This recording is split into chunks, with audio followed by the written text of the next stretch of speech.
두 번째 파트를 시작하도록 하겠습니다. 우리가 첫 번째 파트에서 연구 주제를 선정하는 방법에 대해서 이야기를 했다면, 이 두 번째 파트는 그 선정된 연구 주제에 대해서 연구를 수행하고 그 연구 결과를 학술 논문의 형태로 작성하는 방법에 대한 이야기입니다. 즉, 학술 논문은 어떤 형식을 갖추어야 하는가가 이번 두 번째 파트의 주제라고 보시면 되겠습니다. 그래서 논문 하나하나의 형식에 대해서 이야기를 하기 전에 일단 우리가 학술 논문이라고 부르는 것들의 종류, 서로 다른 유형을 좀 알 필요가 있습니다.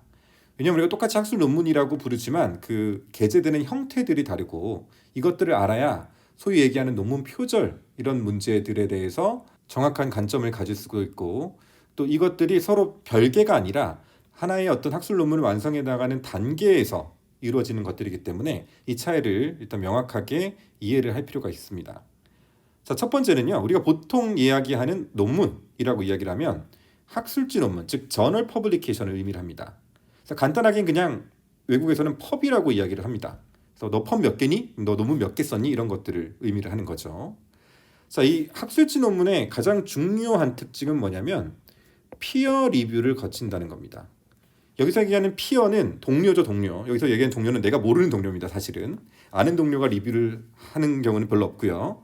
전 세계에 나와 똑같은 분야를 연구하는 수많은 연구자들이 있는데, 내가 논문을 투고를 하면 이 논문에 여기 나와 있는 편집장이라든가 편집위원들이 이 논문을 직접 심사하는 것이 아니라, 물론 직접 보는 경우도 있지만 그 모든 논문을 직접 심사하기에는 시간이 없겠죠. 관련 분야, 해당 분야를 연구하고 있는 다른 연구자에게 심사를 보냅니다.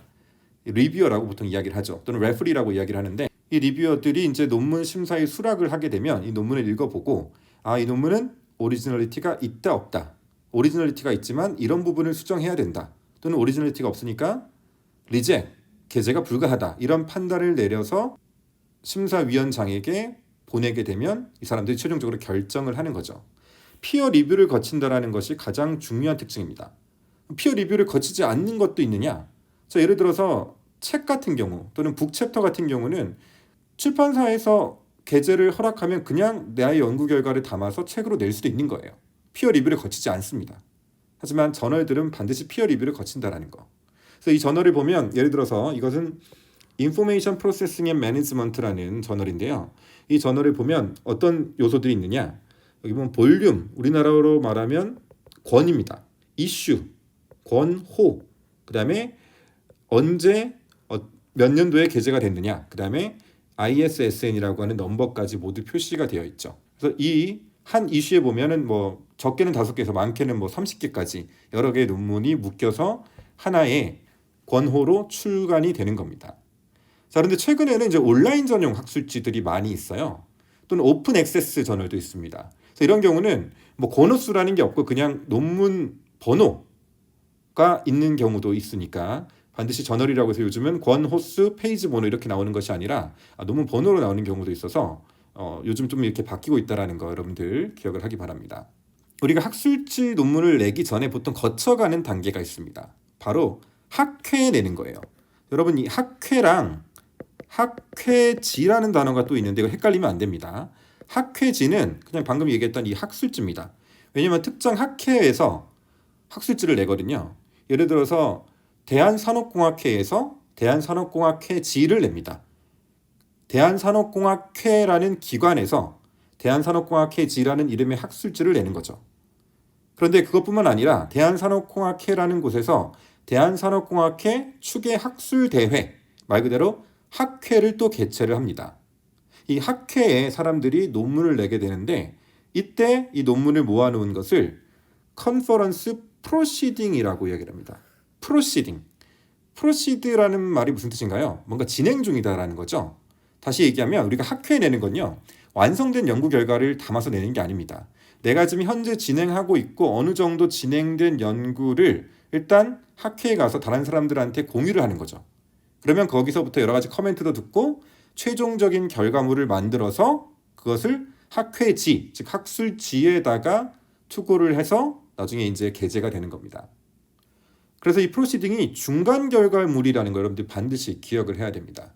자, 무슨 이야기냐면요, 이 학회에 제출했던 논문을 이제 학회 발표 후에 내가 이제 추가하고 수정하고 확장해서 저널에 투고를 하게 되기 때문에 어느 정도 내용은 똑같을 수밖에 없어요. 당연하죠. 한 연구를 가지고 한 절반 정도 일단 학회에 발표를 했고 그 다음에 나머지를 채워서 학술지에 냈으니까 뭐 문장이 비슷할 수도 있고 주제는 당연히 똑같겠죠.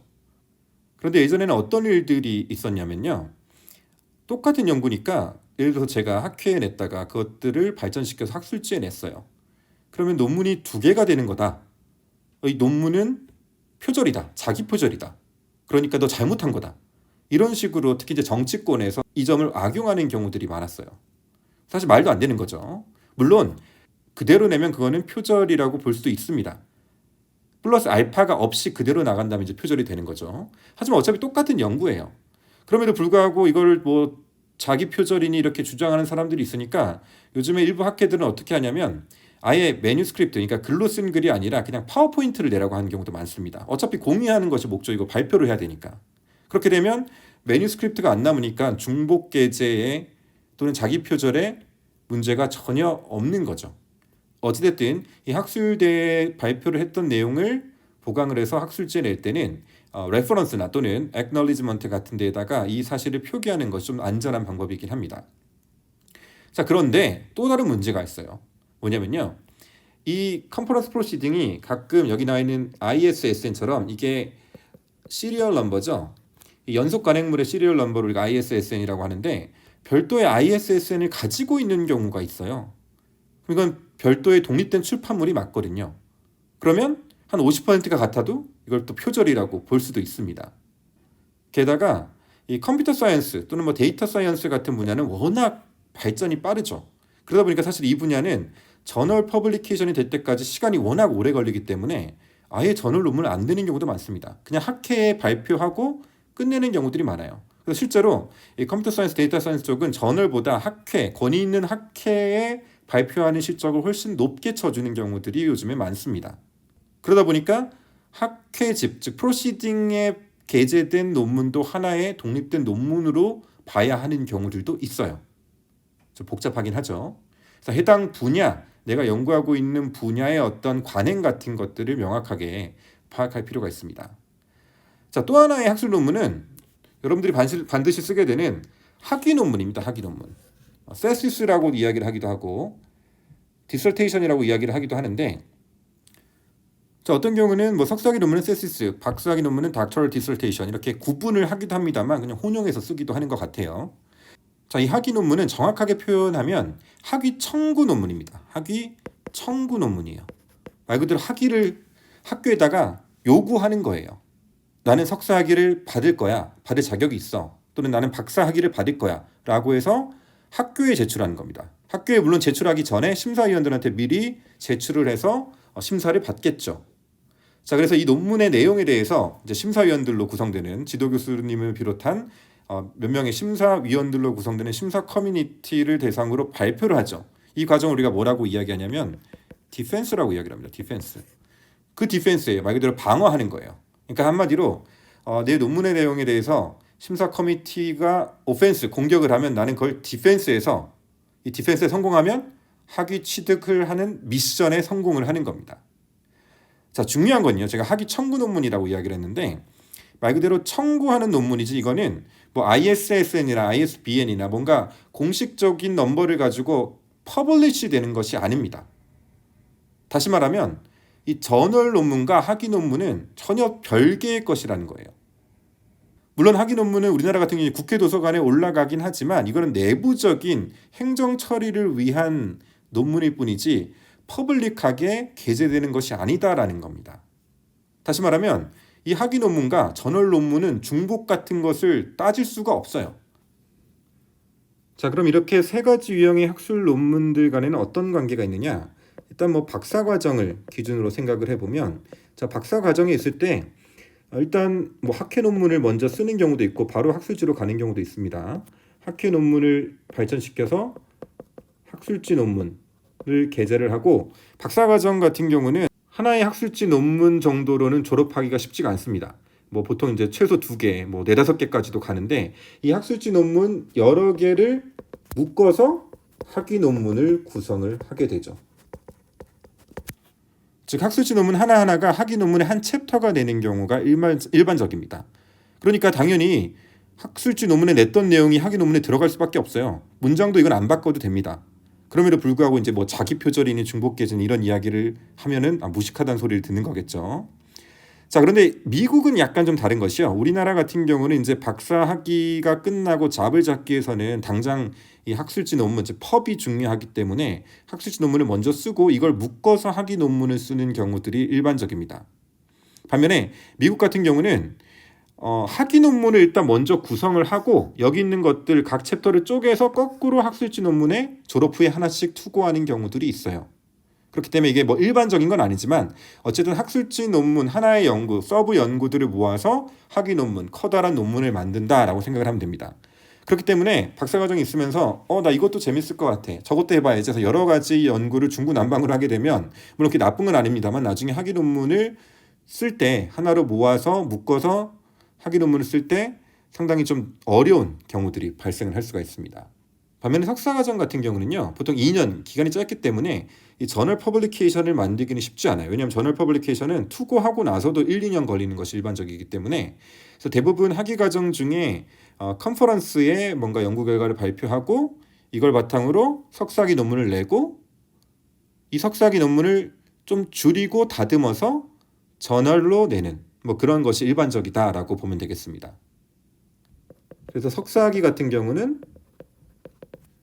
학회 논문 먼저, 학위 논문 먼저, 그 다음 학술지 논문, 이렇게 순서가 되는 것이 일반적인데 말 그대로 그냥 일반적인 거다라는 것이 꼭 이걸 지켜야 된다라는 것은 아닙니다. 자, 그러면 이 학술 논문이 뭐 학술지 논문이든 학회 논문이든 또는 학위 논문이든 간에 유형은 다르지만 구성은 매우 유사하게 이루어집니다. 자, 학술 논문의 구조는 대충 이렇게 구성이 되어 있습니다. 반드시 이 정형화된 형태를 따라야 되는 것은 아니지만 말 그대로 일반적인 형태다라고 보면 될 것 같아요. 가장 처음은 우리가 흔히 초록이라고 부르는 abstract입니다. 자, abstract를 보면 여러분 제가 1번을 인트로덕션부터 시작해서 제일 위에 있음에도 불구하고 1번 abstract라고 하지 않았습니다. 그 이유는 뭐냐면요, abstract는 그 자체가 하나의 별도의 문서로 인식이 됩니다. 그러니까 abstract는 초록은 요약이거든요. 이 논문을 요약한 겁니다. 그래서 abstract만 볼 수 있는 경우도 많아요. 우리가 저널 논문을 보기 위해서는 그 저널에 대한 액세스를 가지고 있어야 되는데 보통 이제 학교 IP를 통해서 들어가면 학교에서 구독하고 있는 저널들의 논문은 무료로 볼 수가 있습니다. 근데 그렇지 않은 경우는 보면 abstract까지만 보여요. 그래서 abstract는 그 자체로 어떤 인덱싱을 하기 위한 목적도 있고 본문과 분리가 되기 때문에 별도의 문서다라고 생각을 하면 이해하기가 쉽습니다. 그럼 인덱싱을 하기 위해서, 즉 독립된 문서가 되려면 여기 어떤 내용들이 들어가야 되나요? 이 연구의 목적, 뭐 방법, 결과, 시사점이 모두 다 들어가야 됩니다. 자, 그런데 앱스트랙트를 처음 쓰는 학생들이 가장 많이 하는 실수가 뭐냐면요, 앱스트랙트를 인트로덕션처럼 쓰는 겁니다. 뒤에서 인트로덕션에 대해서 다시 이야기를 하겠지만 우리가 인트로덕션에서는 기본적으로 연구를 왜 했는지 연구 동기가 들어가게 되는데 거의 앱스트랙트의 절반을 연구 동기에 하려는 경우들이 많아요. 이건 잘못된 앱스트랙트 작성 방법입니다. 아예 그 연구 동기는 없어도 됩니다. 오히려 앱스트랙트 자체는 이 연구가 뭘 했고 어떻게 했고 어떤 결과가 나왔는지 모두 표현이 포함이 되어야 된다는 거 반드시 기억을 하기 바랍니다. 자, 그 다음에 이제 본문으로 들어가게 되면 첫 번째가 인트로덕션이죠. 인트로덕션은 논문에서 가장 중요한 부분이기 때문에 제가 뒤에서 따로 설명을 하도록 하겠습니다. 그 다음이 기존 연구를 나타내는 리터러처 리뷰, 이것도 매우 중요한 부분이기 때문에 제가 뒤에서 따로 설명을 하도록 하겠습니다. 그래서 1번과 2번은 대부분 이렇게 구성이 되는데 그 다음에는 두 가지 유형으로 나눌 수가 있습니다. 여기 보면 A 유형이 있고 이 B 유형이 있습니다. 자, 이 A와 B는 제가 앞에서 이야기했었던 타입 A, 타입 B와 똑같은 A, B입니다. 즉 우리가 어떤 유형의 오리지널리티를 가지고 있는지, 어떤 유형의 난리지를 이 논문을 통해서 제공을 하는지, 즉 새로운 파인딩을 제시를 하는 건지 아니면 새로운 메소드를 제시를 하는 건지에 따라서 구성이 달라지게 된다는 거죠. 새로운 파인딩을, 즉 임피리컬 리서치를 통해서 새로운 파인딩을 찾아내는 연구 같은 경우는 일단 이 연구에서 어떤 방법을 썼는지, 어떤 데이터를 썼고 어떤 기법을 썼고 어떤 가설을 설정했는지가 일단 메소드에 나와야 될 거고, 그럼 그 결과에 따라서 분석을 했더니 어떤 결과가 나왔는지, 어떤 파인딩을 찾아냈는지가 나와야 되겠죠. 반면에 새로운 방법을 제시하는 연구 같은 경우는 그럼 일단 3번에서 그 새로운 방법, proposed approach라고 보통 이야기를 하는데 이 어프로치가 어떻게 이루어지는지, 어떻게 작동을 하는지가 설명이 되어야 될 겁니다. 그리고 나서 이 제시한 방법이 실제로 적용을 해서 잘 돌아간다라는 걸 보여줘야 되겠죠. 그래서 illustrative example 또는 case study 그 다음에 따라 나오게 됩니다. 자, 그리고 나서는 몇 가지 논문에 대해서 필요한 내용들, 디스커션이 있기도 하고 없기도 합니다. 그리고 마지막에 결론이 포함이 되고요. 이 결론을 어떻게 쓰는지도 또 매우 중요한 부분이기 때문에 뒤에서 따로 이야기를 하도록 하겠습니다. 그리고 마지막으로 이 연구에서 참고한 참고 논문이 들어가게 되는데 많은 학생들이 이걸 상당히 가볍게 생각하는데 어떻게 보면 논문에서 가장 중요한 부분 중에 하나입니다. 역시 레퍼런스 작성에 대해서도 뒤에서 따로 이야기를 하도록 하겠습니다. 자, 그럼 몇 가지 섹션에 대해서 자세하게 살펴보도록 하겠습니다. 첫 번째는 서론, 인트로덕션입니다. 제가 지금 제목에 시작이 반이다라고 이야기를 했는데 논문에서 가장 중요한 부분입니다. 분량상으로 보면 얼마 비중이 안 될 수도 있지만 이 논문의 오리지널리티를 결정짓는 가장 중요한 부분이죠. 이 인트로덕션을 통해서 이 연구가 왜 필요하고 어떤 의미가 있는지, 어떤 오리지널리티가 있는지를 주장을 하게 됩니다.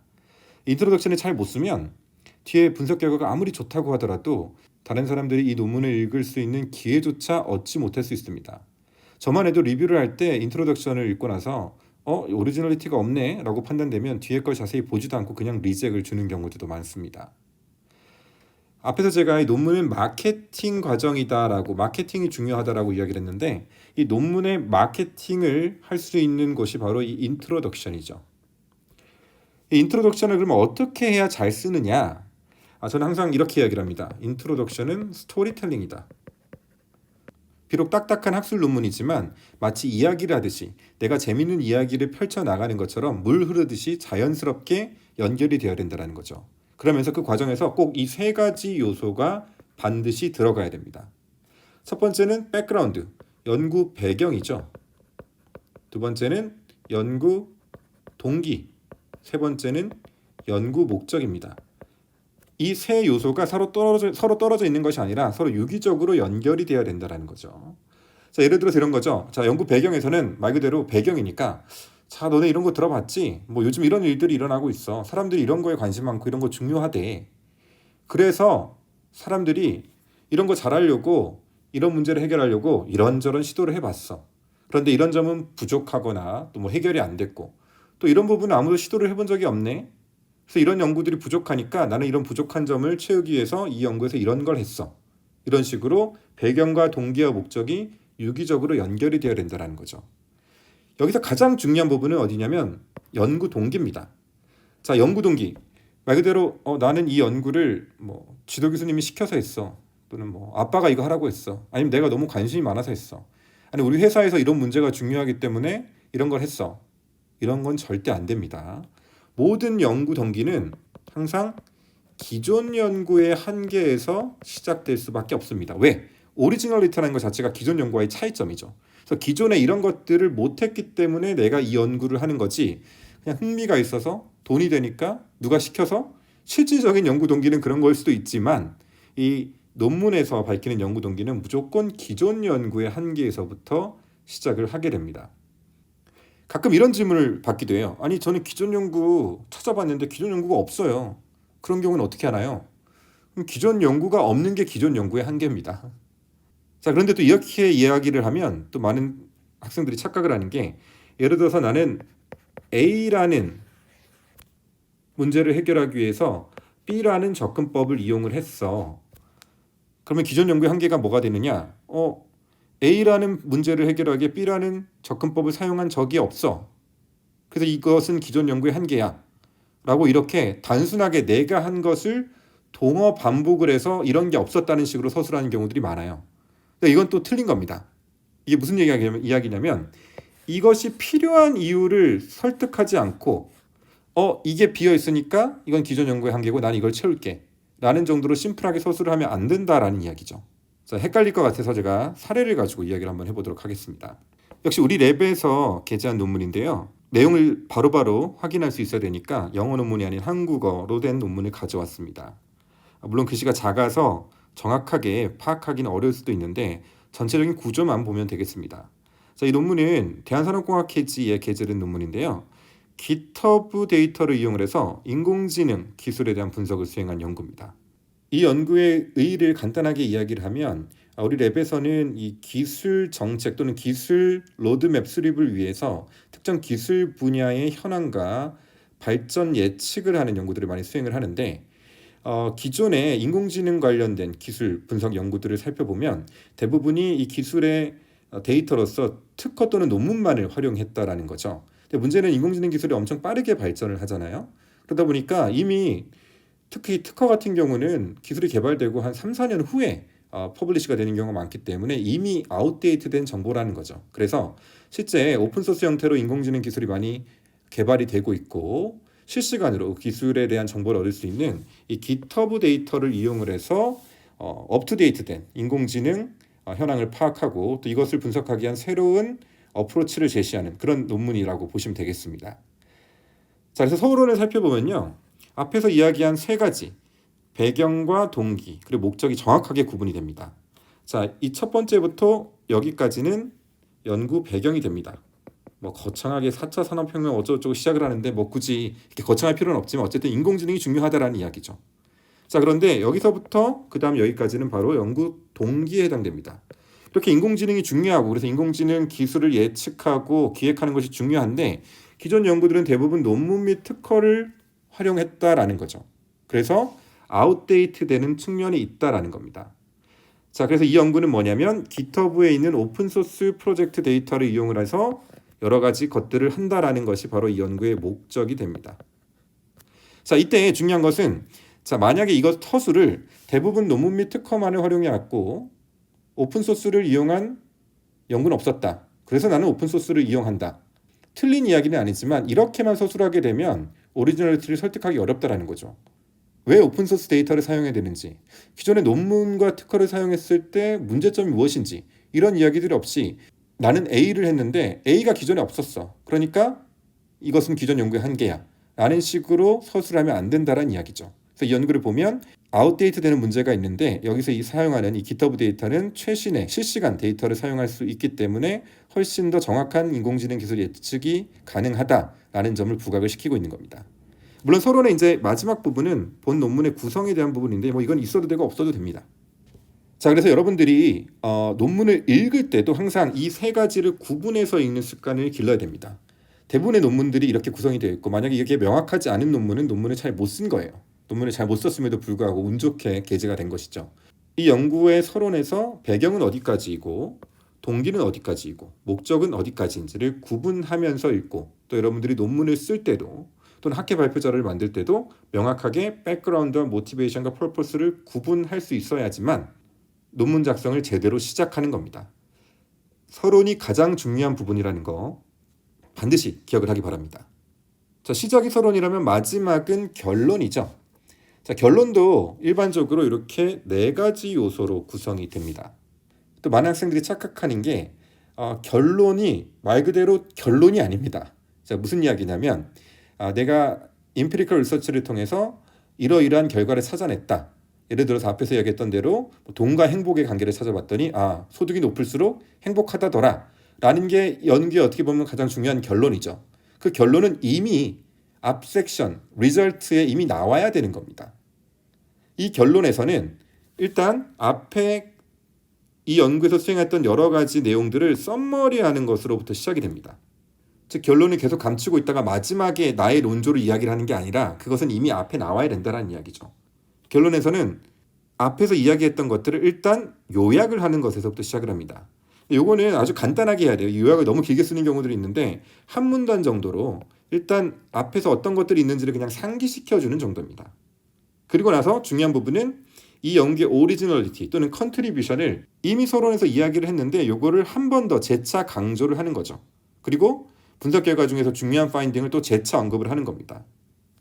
이 컨트리뷰션은 앞에서 얘기한 대로 아카데믹 컨트리뷰션이 반드시 있어야 하지만 이것뿐만 아니라 아카데믹 컨트리뷰션은 아니지만 프랙티컬한 컨트리뷰션도 있다면 물론 여기다 적어도 되고요. 이론적인 컨트리뷰션일 수도 있고 뭐 방법론적인 컨트리뷰션일 수도 있습니다. 어쨌든 이 연구가 가지고 있는 컨트리뷰션을 다시 한번 정리를 해주는 그런 역할이죠. 그 다음에 반드시 나와야 되는 것이 바로 리미테이션, 연구의 한계점입니다. 세상에 완벽한 연구는 없죠. 그런데 가끔 저도 리뷰를 하다 보면 리미테이션을 아예 언급을 안 하는 경우도 있습니다. 그럼 이렇게 이야기를 하죠. 이거 완벽한 연구니? 리미테이션 없니? 너희들이 생각하는 리미테이션을 밝혀라 라고 이야기를 합니다. 그러니까 리미테이션을 밝히기를 되게 꺼려하는 경우들이 있어요. 왜? 이거 한계점인데 이것 때문에 책 잡히는 거 아닌가? 맞습니다. 또 어떤 친구들은 착각해서 이 연구의 가치를 급격하게 저하시키는 아주 크리티컬한 한계점을 고스란히 자백을 하는 경우도 있어요. 그렇게 되면 안 되겠죠. 근데 여기서 얘기한 한계점은 이 연구가 의미가 있지만 못했던 것들이 있을 수밖에 없어요. 뭐 데이터가 부족했다거나 아니면 좀 더 다양한 기법을 쓰지 못했다거나 아니면 가설을 좀 더 반영하지 못했다거나 뭐 등등 여러 가지 한계점들, 사람들이 알 수 있는 한계점들을 밝히는 겁니다. 왜? 그럼 그 다음에 이 관련된 후속 연구를 하는 사람들, 그게 본인일 수도 있고 이 분야의 다른 사람들일 수도 있습니다. 그 사람들을 위해서 연구 방향을 제시를 해주는 거죠. 그래서 연구의 한계를 극복할 수 있는 향후 연구 방향까지 이 두 가지는 같이 묶어서 나오는 경우도 있습니다. 자, 그런데 이 리미테이션과 퓨처 리서치 디렉션이라는 부분이 사실 중요한 또 다른 이유가 있습니다. 자, 우리가 사실 리뷰를 받게 되면, 즉 심사 커멘트를 받게 되면 이걸 고쳐라 저걸 고쳐라 여러 가지 커멘트들이 많습니다. 자, 문제는 그걸 다 할 수 없다는 이야기예요. 예를 들어서 뭐 데이터를 새로 수집을 하라거나 아니면 다른 기법을 써보라거나, 물론 그 부분에 대해서 가능하면 모든 리뷰어의 의견을 반영해야 억셉이 될 수 있는데 정말 근본적으로 할 수 없는 부분들이 있습니다. 그럼 거기다 대고 이건 못하겠어 도저히, 그래도 내 논문 억셉해줘, 이렇게 이야기를 못해요. 리뷰의 입장에서도 기분이 나쁘겠죠. 본인이 이렇게 이게 맞다라고 생각을 했는데 네 의견 틀렸어, 내 생각엔 이걸로도 충분해 라고 이야기를 하면 이 사람 뭐지? 어쩌라는 거지? 라고 하면서 내 의견 반영하지 않았으니까 리젝이야 라고 나오는 경우도 상당히 많습니다. 리뷰어가 제시한 부분 중에 할 수 없는 게 있다면 자, 이 연구의 한계는 이걸 못했다라는 거야 라고 명확하게 언급을 해주는 거죠. 그래서 이 부분을 해결하기 위해서 이런 걸 할 필요가 있어, 하지만 이번 연구에서는 그걸 못했어 라고 약간 고해성사를 하는, 또는 리뷰어 의견을 반영하지 못해서 미안해 라는 어떤 느낌으로 넣어주고 리뷰 레스폰스에다가 너 의견이 맞아, 근데 이러이러한 이유로 못했어, 하지만 네 의견이 매우 설득력 있고 중요하기 때문에 내가 대신에 리미테이션을 넣고 또 퓨처 리서치 디렉션에다가 집어넣었어 라고 대응을 하면 이 리뷰어도 어느 정도 이성적인 사람이라면 그래 알겠어 라고 그냥 넘어가주는 경우들이 많습니다.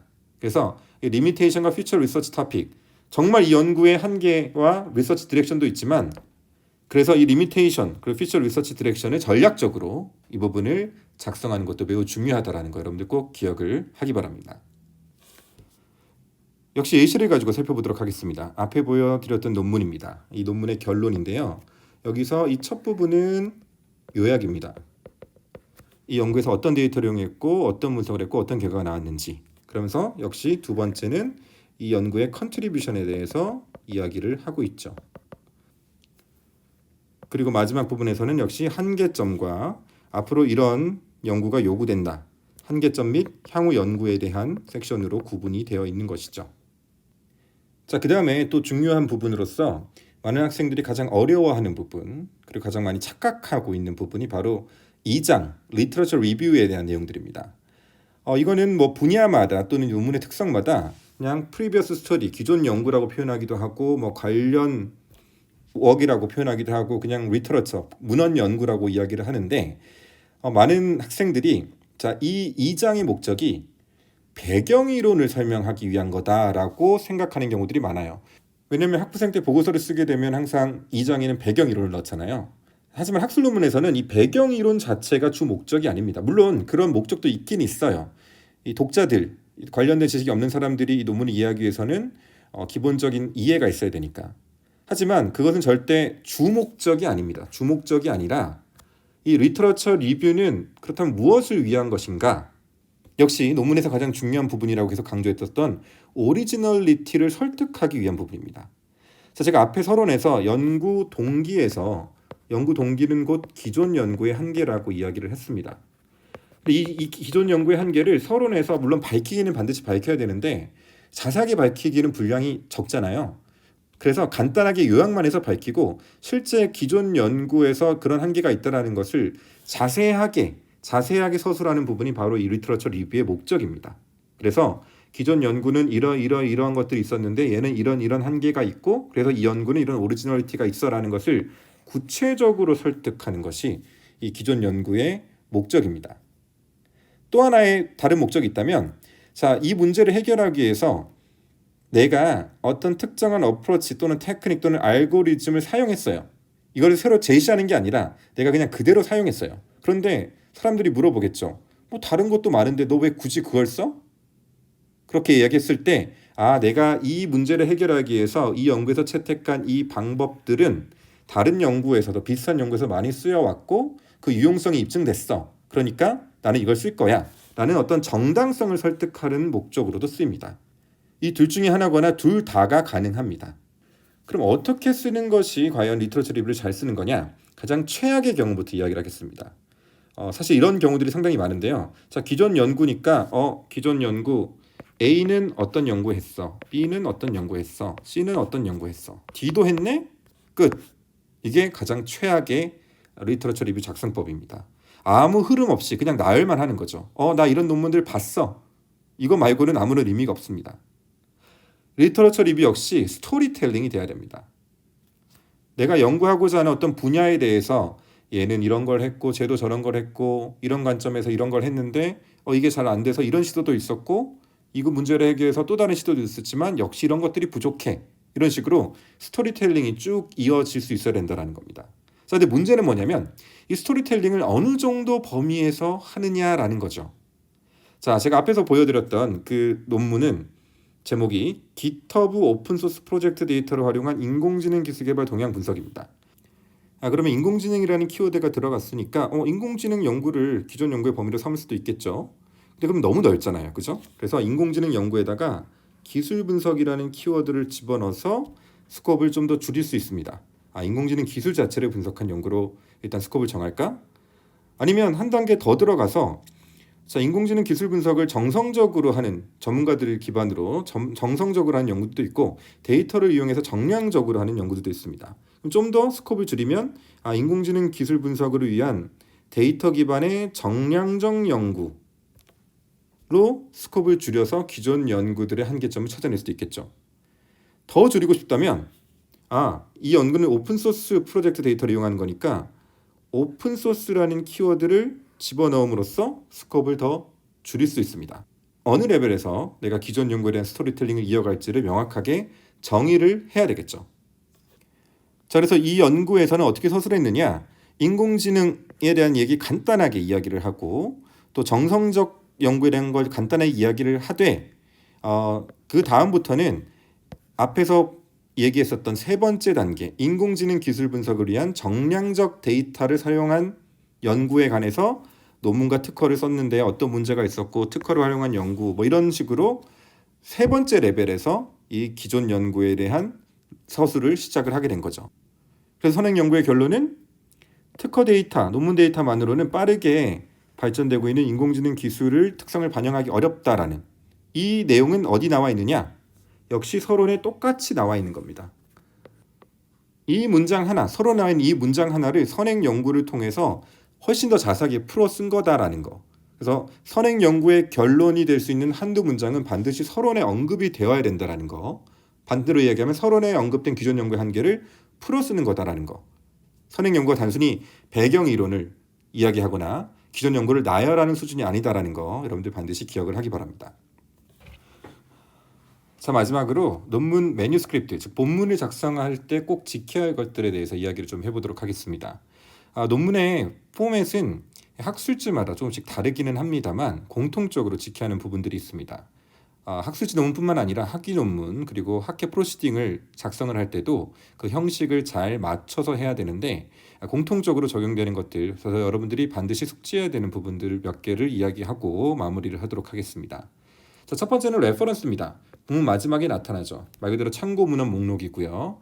이 논문에서 참고한 논문들을 쭉 나열을 해야 되는데 반드시 중요한 것 중에 하나가 논문의 본문에 인용된 것들만 레퍼런스 리스트에 들어가야 됩니다. 반대로 레퍼런스 리스트에 있는 모든 것들은 본문에 인용이 되어야 됩니다. 그래서 이게 무슨 이야기냐면요. 학부생 때 보면 여러분들이 이제 참고 문헌을 항상 교수님들이 마지막에 꼭 집어넣으라고 하기 때문에 발표든 보고서든 간에 뒤에 참고문을 넣는데 대부분이 이때는 그냥 내가 참고한 것들을 쭉 모아가지고 그냥 마지막에다가 추가를 하고 맙니다. 하지만 학술 논문에서는 내가 참고한 부분이 어디인지 어떤 부분에서 내가 이 논문에 참고했는지를 반드시 본문에 인용을 해야 되고 그 인용한 논문들만 레퍼런스 리스트에 들어갈 수 있다라는 거죠. 그리고 이 레퍼런스를 정리하는 스타일은 저널별로 다 다릅니다. 이게 다 똑같으면 정말 편할 텐데 저널마다 다 달라요. 그리고 학위 논문도 학교마다 조금씩 다릅니다. 그래서 정해진 형식을 반드시 확인을 해야 된다는 거죠. 또 문제는 뭐냐면 이 레퍼런스 유형들이 다양합니다. 앞에서 이야기했었던 학술지 논문도 있고요. 프로시딩도 있고 학위 논문도 있고 책도 있습니다. 각각마다 이 스타일이 다르기 때문에 유형별로 정해진 스타일을 그대로 사용을 해야 됩니다. 예를 들어 보도록 하겠습니다. 자, 이 스타일은 APA 스타일이라고 불리는 American Psychological Association, 미국 심리학회의 약자입니다. 그렇다고 해서 미국 심리학회에서만 이것을 쓰는 것은 아니고 많은 저널에서 이 APA 스타일을 채택을 하고 있는데요. 여기 보면 레퍼런스 타입이라고 나와 있습니다. 책도 있고요. 아티클, 저널 아티클을 이야기를 하는 겁니다. 그 다음에 뭐 웹페이지도 있고 컨퍼런스 페이퍼, 심지어는 뭐 유튜브도 있습니다. 자, 각각에 대해서 여기에 나와 있는 것처럼 레퍼런스를 작성해야 된다는 거죠. 예를 들어서 아티클을 보면 저자의 이름이 나오고 last name 먼저 나오고 first name 또는 middle name 같은 경우는 이니셜을 씁니다. 그 다음에 가로 열고 연도를 쓰고 점을 찍고 논문 제목을 쓰는데 요거는 첫 글자만 대문자예요. 그죠? 그 다음에 점을 찍고 저널 이름을 쓰는데 이 저널 이름은 이탈릭체로 쓰면서 모든 단어의 시작은 대문자를 씁니다. 그리고 컴마, 볼륨 넘버, 이슈 넘버, 컴마, 페이지 넘버, 점. 예전엔 보통 여기까지 썼는데 요즘은 DOI라고 해서 이게 디지털 오브젝트 아이덴티파이어입니다. 그래서 도큐멘트 하나하나의 고유한 아이디라고 보면 되겠는데요. 이것까지 이제 같이 추가를 하라는 경우들이 많습니다. 이걸 반드시 지켜야 되는 거예요.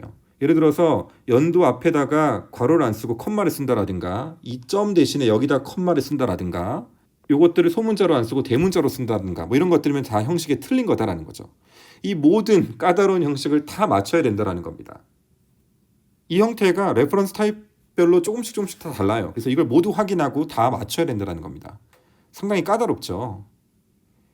이런 까다로운 스타일을 꼼꼼하게 잘 살펴서 레퍼런스들을 정리했는데 문제는 어떤 저널에 냈다가 리젝을 먹었어요. 그럼 다른 저널에 내야 되는데 다른 저널의 형태가 또 달라요. 그럼 저걸 또 거기에 맞춰서 다 수정을 해야 되는 겁니다.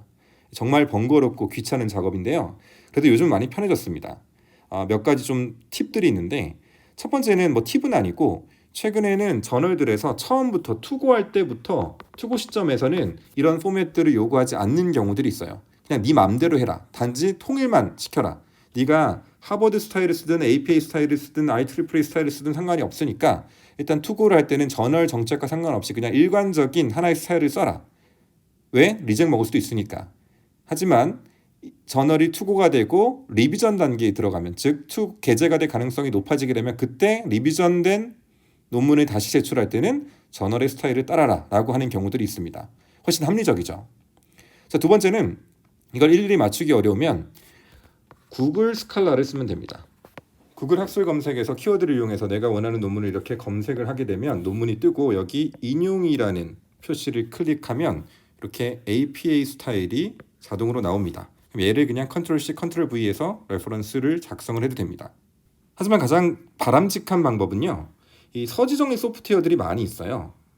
엔드노트라든가 맨델레이, 조테로, 레퍼런스 웍스 뭐 여러 가지가 있는데 우리 학교에서는 엔드노트랑 맨델레이를 지원을 합니다. 그래서 대부분의 학교에서 유료 구독을 하게 되는데 이 소프트웨어들을 쓰면 정말 편해요. 저도 예전에 이걸 쓰기 전에는 리젝을 먹었다 그러면 이 레퍼런스 리스트를 바꾸는 데만 하루가 걸렸었는데 이 각각의 서지 정리 소프트웨어에서 원하는 스타일을 지정하기만 하면 또는 원하는 저널만 지정하기만 하면 원하는 형태로 모든 스타일이 바뀝니다.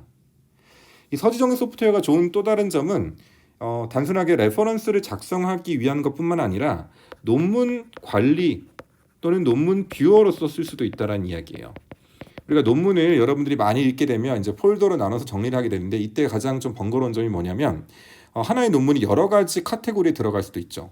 나는 A라는 주제를 또 관심이 있고 B라는 방법론에도 관심이 있는데 이 논문은 A라는 주제에서 B라는 방법론을 쓴 거다. 그럼 이걸 A 폴더에 넣어야 될지 B라는 폴더에 넣어야 될지 뭐 둘 다 넣어야 될지 헷갈리는데 이 서지정리 소프트웨어는 여러 가지 카테고리들에 중복돼서 할당을 할 수가 있기 때문에 내가 필요한 논문을 찾아보기도 쉽고 그 다음에 그 논문에 내가 뭐 밑줄을 쳤다라든가 메모를 했다라든가 이런 것들이 다 기록에 남아서 다음에 볼 때도 원하는 부분을 쉽게 찾아볼 수 있습니다. 이 소프트웨어들은 모두 태블릿용 앱들이 다 따로 있기 때문에 태블릿을 이용해서 논문을 보고 또는 뭐 PC를 이용해서 논문을 볼 때도 모두 활용을 할 수가 있습니다.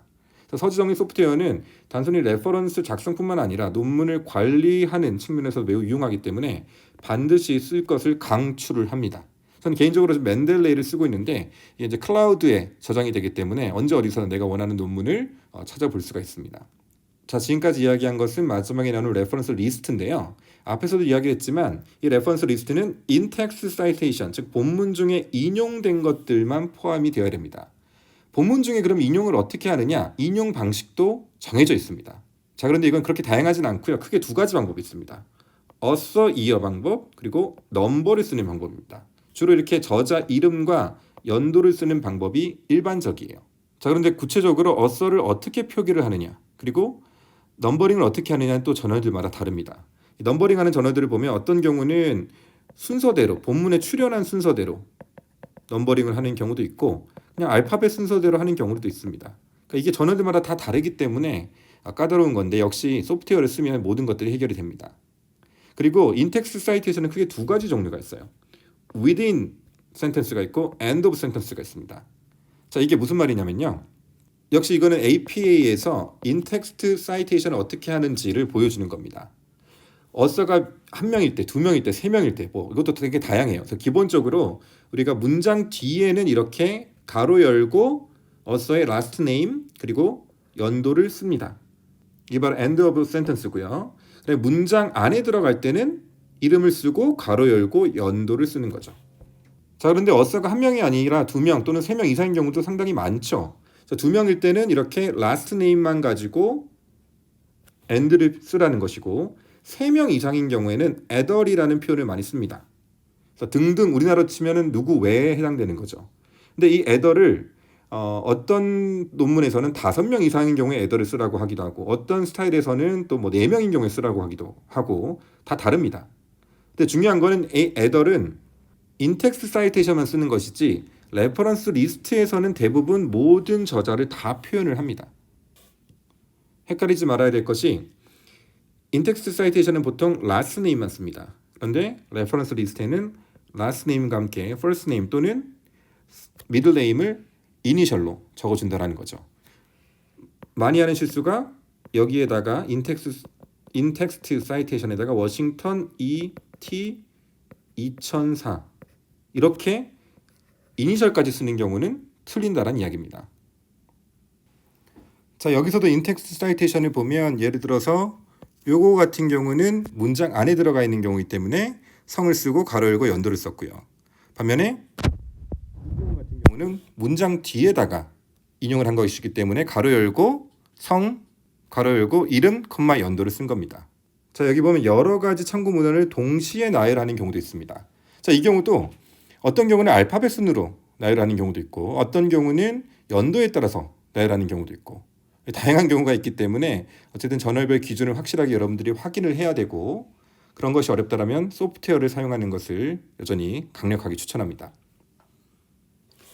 또 그리고 중요한 것 중에 하나가 약어입니다. 우리 흔히 abbreviation 또는 acronym이라고 이야기를 하는데 반드시 처음에 스펠아웃을 다 해주고 이 약어를 정의해준 다음에 그 다음부터는 그 약어를 사용하면 되는 것이죠. 예를 들어서 인공지능이라고 한다면 한글로 인공지능 일단 써주고 artificial intelligence 땡땡 AI라고 쓰고 그 다음에는 AI라고 써면 되는 거죠. 만약에 영어로 쓴 논문이라면 Artificial Intelligence를 쓰고 가로 열고 AI를 해주고 그 다음부터 AI를 쓰면 되는 겁니다. 자, 그런데 사실 AI 정도는 이제 범용적으로 모든 사람들이 아는 단어이기 때문에 그런 경우는 분야에 따라서 이제 그냥 AI로 시작하는 경우도 있는데 그렇지 않은 일반적이지 않은 용어는 반드시 이렇게 스펠아웃을 해주고 써야 된다는 거 꼭 기억을 하기 바랍니다. 자, 마지막으로 표와 그림입니다. 표와 그림을 어떻게 만들어야 되는지는 역시 저널별로 스타일이 다 지정돼 있어요. 그래서 그 얘기는 여기서 하지 않도록 하고 실수하는 것 중에 하나가 우리가 표와 그림을 사용을 했으면 반드시 본문에 언급을 해줘야 됩니다. 근데 그림만 넣고 그냥 넘어가거나 아니면 아래 그림과 같이 이렇게 표현하는 경우들이 있는데 반드시 테이블과 피겨는 넘버링을 하고 그것들을 본문에 최소 한 번씩은 언급이 되어야 됩니다. 예를 들어서 여기 보면 피겨 1이라고 명확하게 정의가 되어 있죠. 본용교 분석 절차는 피겨 1과 같이라고 이야기해야지 본용교 분석 절차는 아래와 같다라고 표현하면 안 된다라는 이야기입니다. 많이 하는 실수라서 이야기를 해봤습니다. 자, 여기까지 해서 학술 논문 작성법에 대한 강의를 마무리하도록 하겠습니다. 재미없는 이야기지만 반드시 여러분들이 알아야 되는 내용들이었기 때문에 재미없더라도 반복해서 듣고 꼭 숙지를 해서 좋은 학술 논문을 작성할 수 있기를 바라겠습니다. 고맙습니다.